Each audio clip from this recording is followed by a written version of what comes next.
咁當我複製咗之後，你就可以去呢個網站 yt1s.ai， 咁有興趣你就 mark 低佢啦。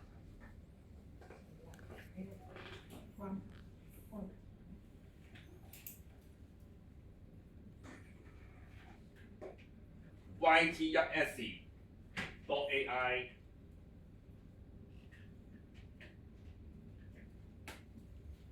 頭先咧，我咪複製咗佢呢個連結嘅，咁然後你就可以去呢度咧就威貼上，明唔明白？咁你就可以咧去下載嗰個嘅 MP3 啦，放唔到？呢度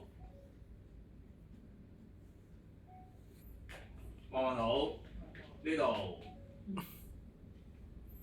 咁就俾時間佢得。咁啊下載咗㗎啦，咁啊永遠擁有㗎咯喎，係永遠擁有㗎啦，唔關事㗎啦。但唔係屬於版權。唔係呢個係我哋下載㗎嘛。嗱，咁我去翻下載呢度咧就永遠。